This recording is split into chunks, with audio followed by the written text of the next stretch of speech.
Welcome to Night World. Ethan Hayes had always prided himself on his keen eye for detail. It was a professional necessity, serving as a remote graphic designer whose work demanded absolute precision in color, alignment, and composition. That same hypervigilance, however, had turned his quiet suburban street into a laboratory of observation. Ethan lived a meticulous, isolated life, framed perfectly by the window of his home office, which provided an uninterrupted view of the identical house directly across the cul-de-sac.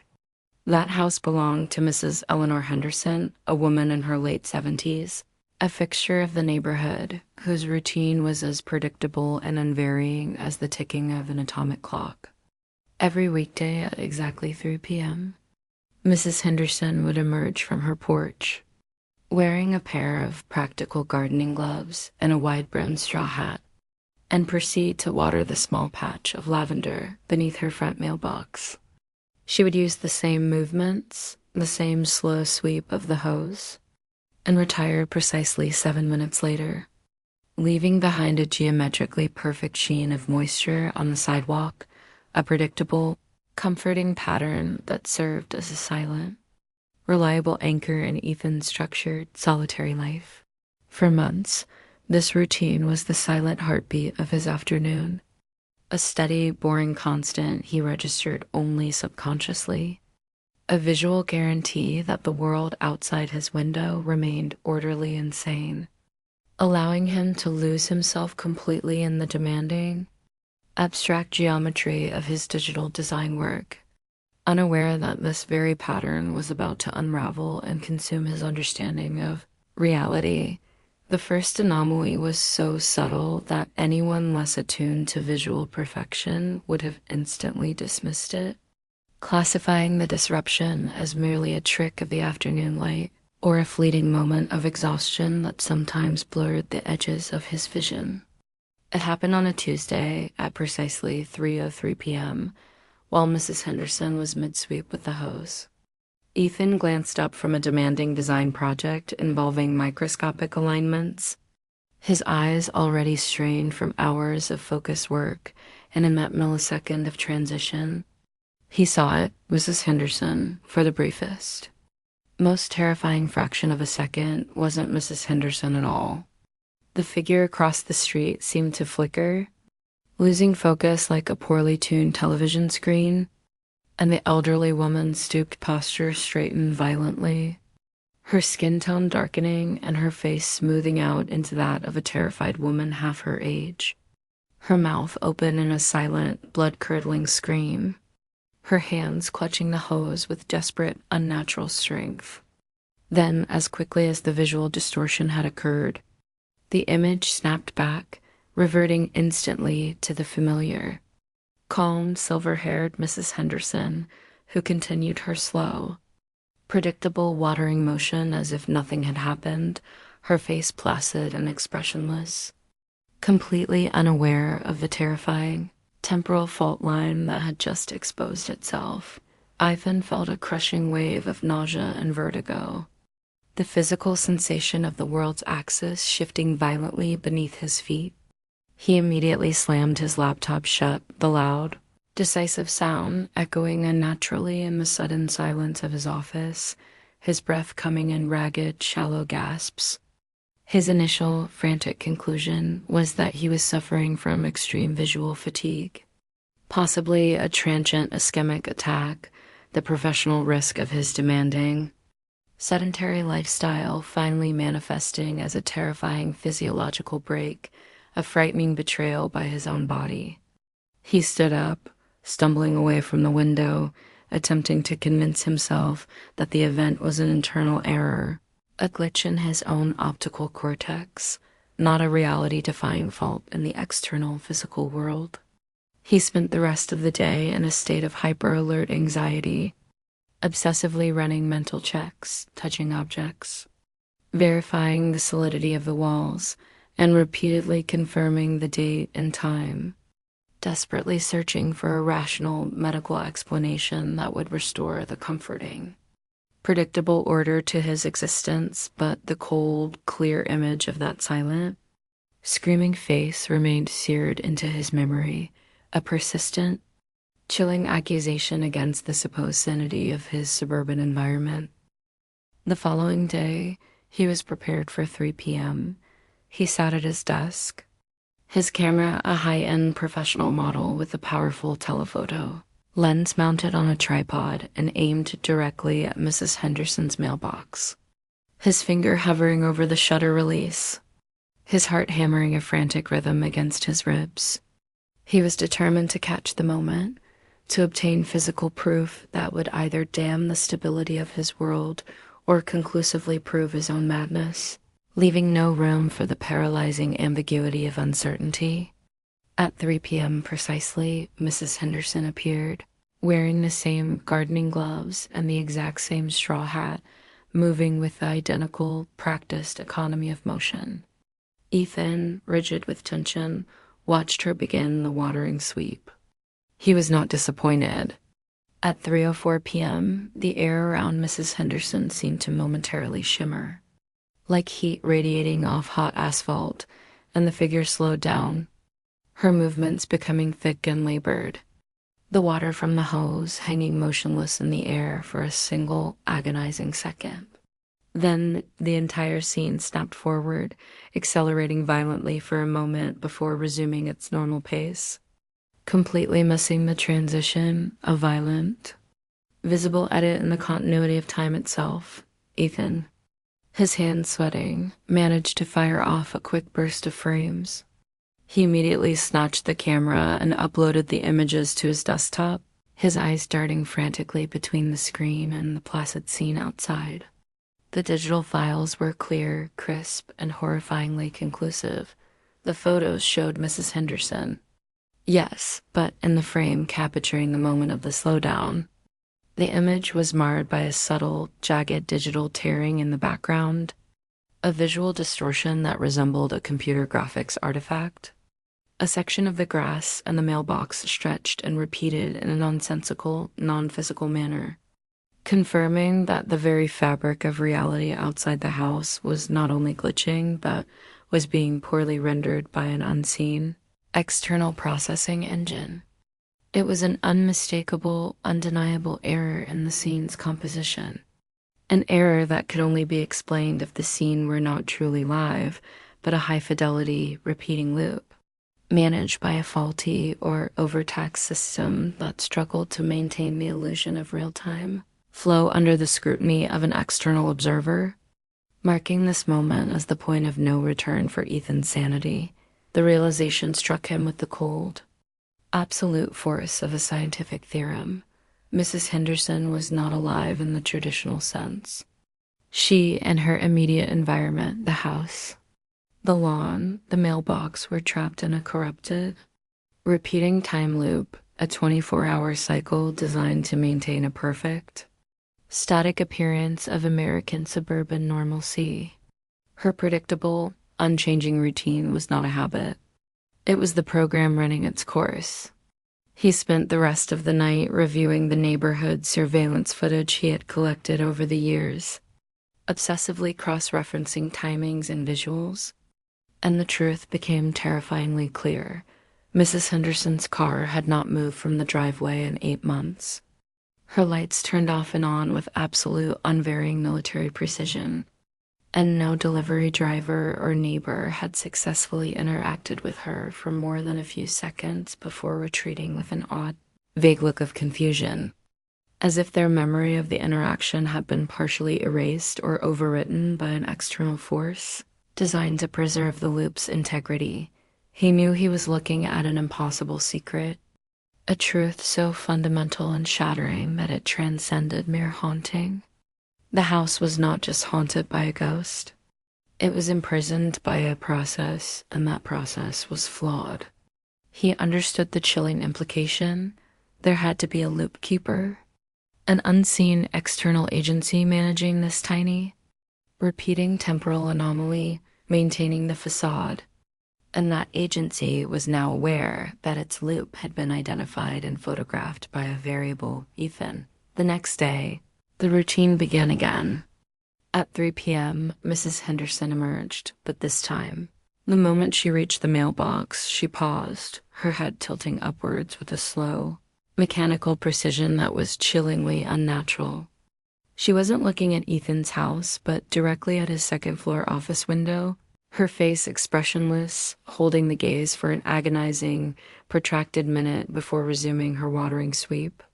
The Loopkeeper was making its presence known, and the game had shifted from observation to confrontation, confirming that Ethan was no longer an external observer, but a direct, targeted threat to the integrity of the loop. The deliberate, unnervingly focused pause in Mrs. Henderson's routine, the precise, extended stare directly aimed at his window, shattered any remaining scientific detachment Ethan possessed. It was a cold, chilling acknowledgement from the Loopkeeper that his intrusion had been registered, and that the rules of his existence were fundamentally changing. He spent the entire night paralyzed by the implications of the simple action, staring across the silent cul-de-sac at the house that was not a home, but a perfectly rendered stage set running on a corrupt, repeating script.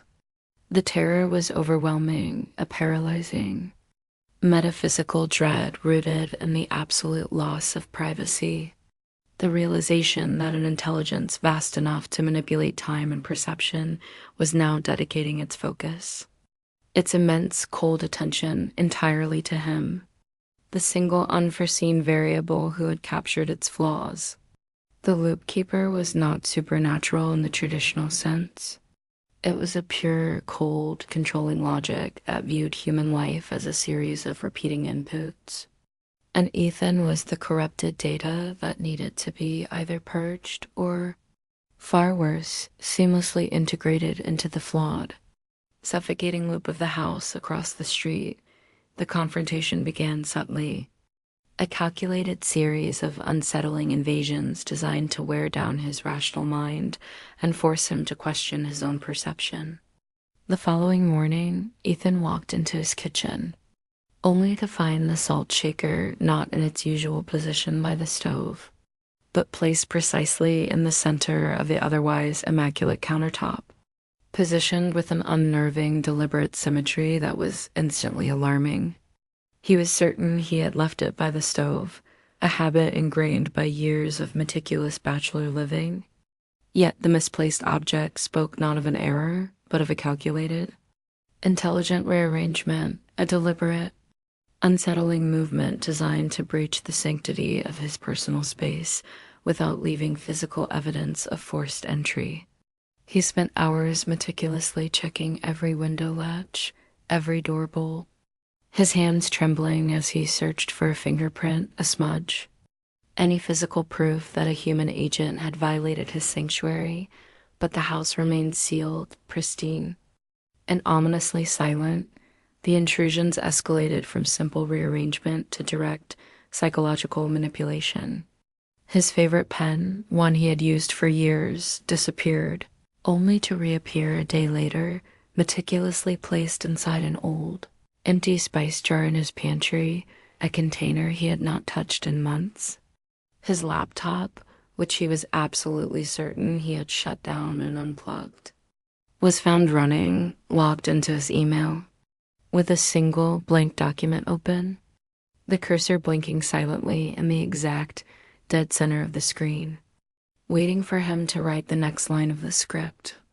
The Loopkeeper was playing a precise, terrifying game, subtly altering the micro-patterns of his life, demonstrating its effortless access, making it chillingly clear that his home was not a sanctuary, but a transparent cage under constant, unseen surveillance.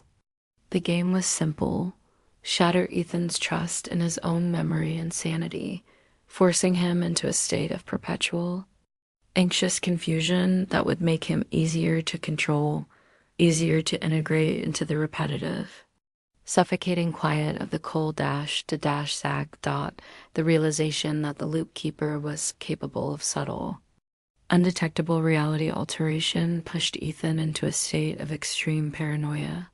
He installed tiny pinhole security cameras in his office, his living room, and his kitchen, aiming them specifically at areas where the anomalies occurred, hoping to capture the unseen force in the act. The cameras ran for 2 days, filling up terabytes of silent, uneventful footage. Then, on the third day, reviewing the security log, he discovered a frightening gap.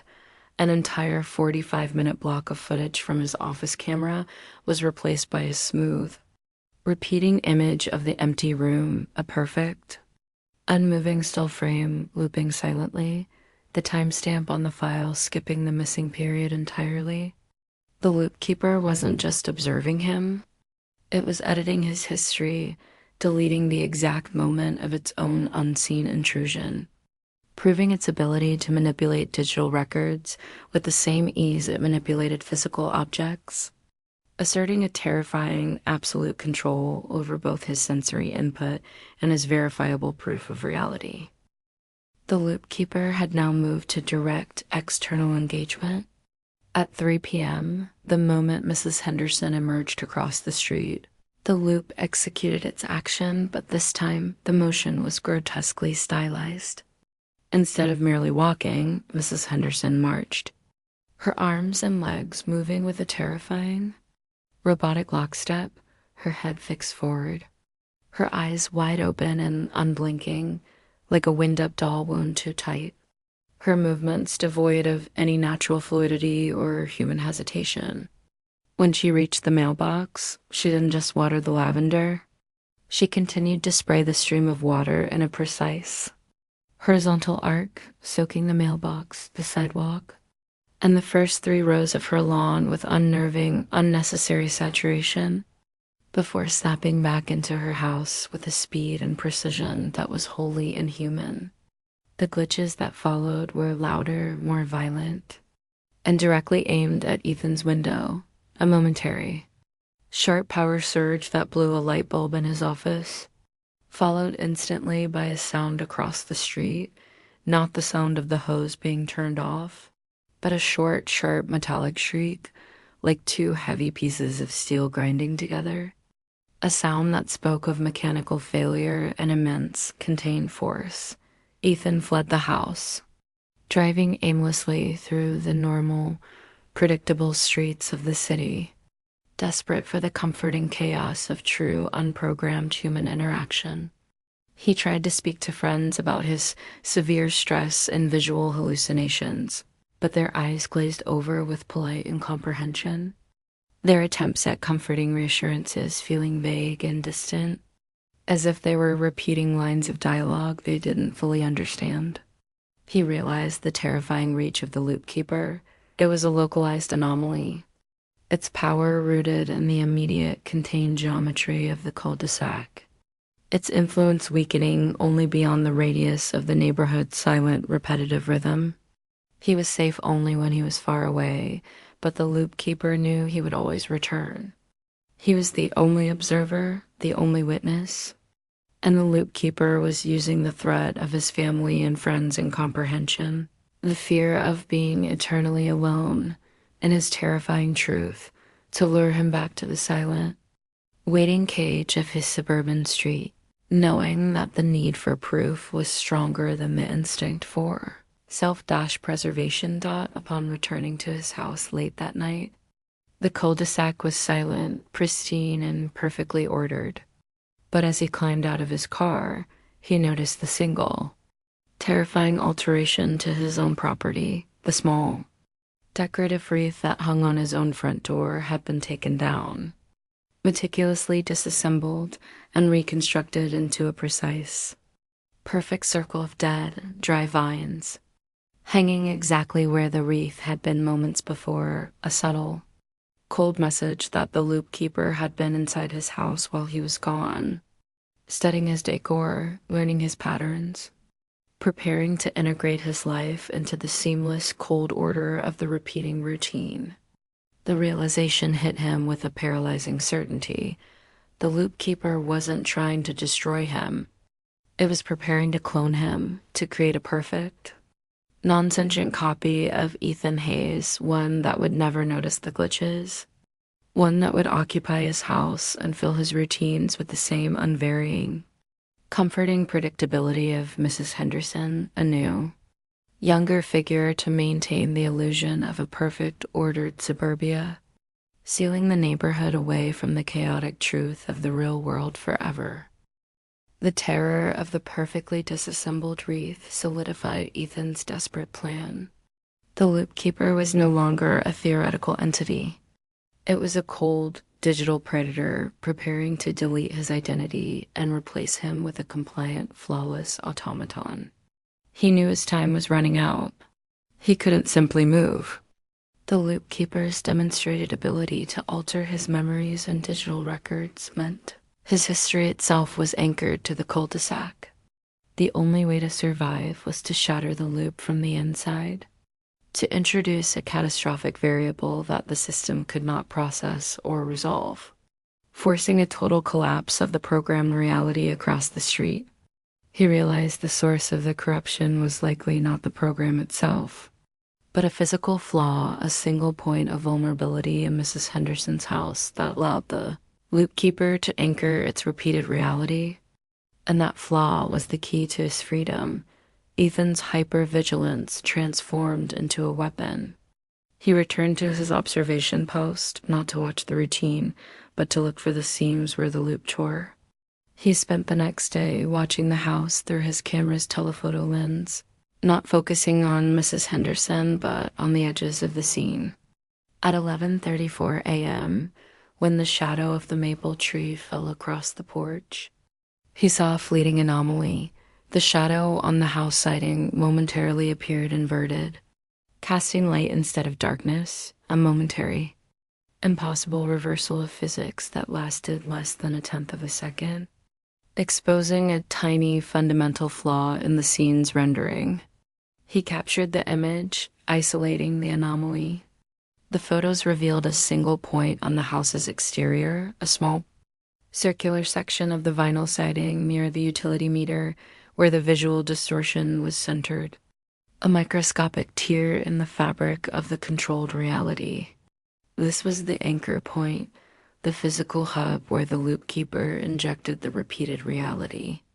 And it was his target. He decided to make his move during the most vulnerable moment of the cycle, the 3 p.m. routine, the precise window when the Loopkeeper was most focused on executing the complex sequence of Mrs. Henderson's movements and maintaining the illusion of normalcy. He needed to strike fast, plant the virus, and escape before the system could initiate a full protective reset. His virus was physical, a thermos full of industrial-grade epoxy resin, a viscous, quick-drying adhesive designed for irreversible structural bonding. His plan was to inject the resin directly into the anchor point, effectively sealing the physical tear and clogging the channel through which the Loopkeeper injected its control, forcing a fatal systemic error into the loop's continuous repetition. The danger was immense. If he was caught by the Loopkeeper in the act, he wouldn't simply be killed, he would be integrated, absorbed into the loop's corrupted identity, forced to live out an infinite, meaningless, silent repetition of Mrs. Henderson's terrifying routine at 2:58 p.m. The silence of the suburban street felt like a taut wire about to snap. Ethan, dressed in dark clothing, his face hidden beneath a baseball cap, crept out his back door and moved silently through the dense cover of his side yard, his heart hammering against his ribs, the cool weight of the epoxy thermos heavy and absolute in his hand. He reached the back edge of Mrs. Henderson's property just as the clock turned 3 p.m. Across the street, the front door opened and Mrs. Henderson emerged, moving with the now familiar, unnerving robotic precision. Ethan used the noise of her footsteps and the faint, predictable sound of the hose being turned on as acoustic cover, sprinting low across the manicured lawn toward the utility meter on the blind side of the house, his gaze fixed on the circular anomaly that was currently shimmering faintly, almost vibrating with the sheer power of the repeated reality flowing through it. He reached the anchor point, his fingers scrabbling against the cold vinyl siding. The small circular flaw was barely visible, emitting a strange, cold thermal energy that contradicted the afternoon heat. As he unsealed the thermos, the air around him filled with an unnerving, high-frequency whine, the audible sound of the Loopkeeper's internal alarm system detecting the unauthorized proximity of a variable. The whine intensified into a focused, localized scream that pressed against his eardrums, nearly forcing him to drop the resin. He jammed the thermos nozzle against the flaw and squeezed the trigger, forcing the thick, unforgiving epoxy deep into the small, radiating aperture. He held the trigger down for a full, agonizing minute, ensuring the resin filled the anchor point completely, sealing the tear with an irreversible, structural bond that would defy the digital control, fighting back against the architectural perfection of the temporal cage with a crude, industrial material that introduced a fatal physical flaw into its code. He turned to flee, but it was too late. The air was split by a terrifying, high-pitched shriek of pure digital rage, a sound that was not sound, but a tearing of the atmosphere itself. The ground under his feet felt like it was rippling, and the entire house across the street, Mrs. Henderson, the lawn, the mailbox flickered violently, the loop dissolving into chaotic, psychedelic light and shadow. The Loopkeeper was executing its final, desperate maneuver, initiating a total, destructive system reset, and Ethan was caught in the inevitable. Localized collapse of reality, the air snapping shut around him, demanding immediate integration into the void. He ran blind, the world twisting and reforming around him, heading for the sanctuary of his own back door, praying that the fatal flaw he had introduced into the system would grant him a brief, chaotic window of escape before the silent, perfect order of the Loopkeeper closed over him forever. Asterisk, the world dissolved into a maelstrom of visual and auditory chaos. The light, the trees, the very geometry of the suburban lawns snapped, tore, and reformed, a terrifying hyperspeed rewind and fast forward all at once. Ethan felt the physical sensation of his consciousness being pulled backward, his mind resisting the systemic reset that attempted to drag him into the corrupted, infinite repetition of Mrs. Henderson's meaningless routine.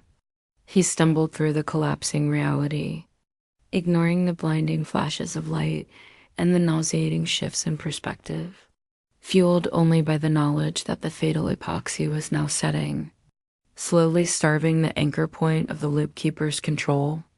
He reached the chaotic threshold of his own backyard, scrambling across the patio and slamming his heavy sliding glass doors shut just as the world outside snapped back into static. Cold silence. He stood gasping in his living room, staring out at the cul-de-sac. The scene was frozen. It was not 3:07 p.m., the moment he had entered his house. It was 3:04 p.m.